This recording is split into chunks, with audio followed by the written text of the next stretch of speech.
안녕하십니까. 펑크비즘 팀의 박지원 이사입니다. 반갑습니다. 네, 오늘은 저희가 다양한 RWA 코인을 발행을 하려고 하는데 이게 현실적으로 가능한 것이냐? 이 부분에 대해서 상당히 의구심을 가질 거다라고 생각을 하고 있습니다. 그래서 저희는 한국, 인도네시아, 그리고 홍콩을 중심으로 해서 발행을 진행을 하고 그 다음에 다른 국가들을 계속 확장해 나갈 예정인데요. 이번 시간에는 각 국가별로 RWA에 관련된 규제들이 어떻게 형성이 되어 있는지 이 부분을 알아보는 시간을 가져보도록 하겠습니다. 우선 첫 번째로 RWA란 무엇인가? 여기에 대해서 설명을 드리도록 하겠습니다. RWA는 Real World Asset, 실물 연계 자산의 약자입니다. 쉽게 말해 실제 부동산, 예술품, 채권 같은 실물 자산을 블록체인의 디지털 자산 형태로 올리는 것을 말하는데요. 이 RWA가 주목을 받고 있는 이유는 투명성, 유동성 덕분이라고 볼 수 있습니다. 블록체인 위에서 모든 거래가 기록이 되고 단기 소유권이나 지분 분할이 쉬워지면서 투자자들이 과거에는 접근하기 어려웠던 고가 자산에도 쉽게 접근할 수 있다는 장점이 있는 산업이라고 보시면 될 것 같습니다. 우선 인도네시아에 대해서 먼저 알아보도록 할 텐데요. 인도네시아는 특히 부동산 디지털화에 주목하면서 RWA 규제를 빠르게 발전시키고 있습니다. 인도네시아는 인구 수도 많고 내수 시장도 커서 경제 발전 잠재력이 상당한 나라인데요. RWA를 통해서 부동산 같은 실물 자산을 디지털화하고 투자 기회를 확대하는 것은 인도네시아 경제 발전을 가속화할 중요한 도구로 평가받고 있습니다. 또한 블록체인 기반의 실물 자산 디지털화 기술을 매우 긍정적으로 바라보며 새로운 투자 형태를 받아들이는데 열린 태도를 보이고 있어 신흥 시장에서의 RWA 성공 사례로 주목할 만한 곳이라고 볼 수 있습니다. 미국은 세계 최대의 금융시장인 만큼 RWA에 대해 신중하지만 혁신적인 입장을 취하고 있습니다. SEC, 즉 미국 증권거래위원회는 블록체인 자산에서도 엄격한 증권법 기준을 적용하고 있죠. 특히 증권형 토큰 발행 시에도 법적 안정성을 강화하고 있지만 동시에 벤처 캐피탈과 주요 금융기관들이 RWA가 자산 유동성 문제를 해결할 혁신적 대안으로 보고 투자를 이어가고 있습니다. 신중하면서도 빠르게 RWA 같은 신기술을 시험해가는 미국의 접근 방식은 글로벌 규제의 모범 사례로 자주 언급되고 있습니다. 다음은 홍콩에 대해서 말씀을 드릴 건데요. 지금 중국 같은 경우는 부동산 그리고 여러 경제들이 계속 침체기를 겪고 있는 와중에 새로운 사업에 대한 시장 가능성이 지속적으로 열리고 있는 상황이라고 보시면 될 것 같습니다. 홍콩 같은 경우는 특히나 이제 중국과는 조금 다르게 금융의 허브로서의 역할을 많이 해주고 있고요.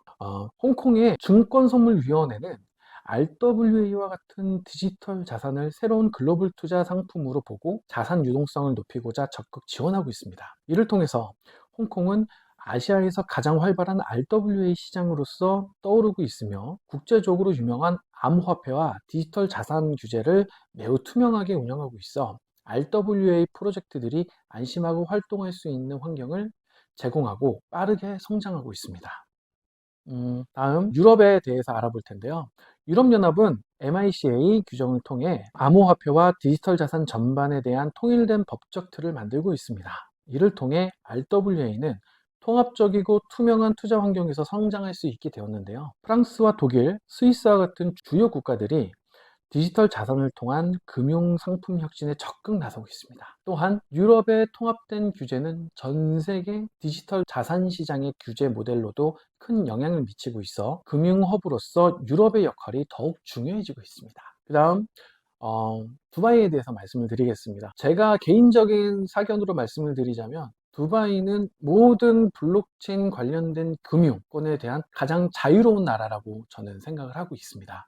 또한 정부 정책으로서 가장 공격적으로 정책을 펼치고 있는 나라 중에 하나죠. 두바이 국제금융센터인 DIFC와 두바이 금융감독청은 고액 자산을 토큰화한 RWA 프로젝트를 통해서 글로벌 투자자들을 유치하고 있습니다. 특히 두바이의 RWA 시장은 귀금속이나 부동산 등 고가 자산의 디지털화에 중점을 두고 있으며 이러한 실물 자산을 전 세계 투자자들이 접근할 수 있도록 하는 플랫폼 역할을 하고 있습니다. 두바이의 이런 행보는 중동과 아시아 시장의 디지털 금융 허브로 자리 잡으려는 전략의 일환으로 평가됩니다. 제가 듣기로는 지금 실리콘밸리 그리고 국내 크립토 시장에 참가하고 계신 분들, 모든 분들이 지금 두바이로 몰리고 있다. 이렇게 얘기를 듣고 있습니다. 그만큼 두바이가 이번 RWA 시장에서의 정말 큰 역할을 할 것으로 저희는 내다보고 있습니다. 네, 그 다음은 싱가포르인데요. 싱가포르는 아시아에서 RWA에 대한 법적 틀을 빠르게 구축한 나라 중 하나로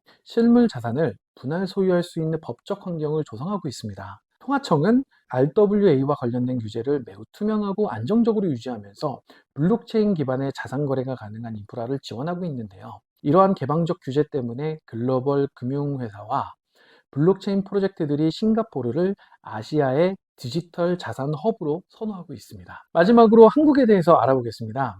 한국은 RWA와 STO 시장의 가능성을 주목하면서도 매우 엄격한 규제와 함께 디지털 자산 혁신을 조화롭게 유지하려고 노력하고 있습니다. 한국 최초의 RWA 전용 플랫폼인 부산 디지털 자산거래소는 실물 자산의 토큰화를 통해 실물 경제와 디지털 자산을 연결을 목표로 하고 있습니다. 특히 이 거래소는 RWA뿐만 아니라 STO까지 거래할 수 있는 환경을 준비 중이라 디지털 자산 거래 활성화를 위한 정부의 큰 지원을 받으며 운영되고 있습니다. 각 국가별 그리고 대륙별 이렇게 내용들을 알아보는 시간을 가졌습니다.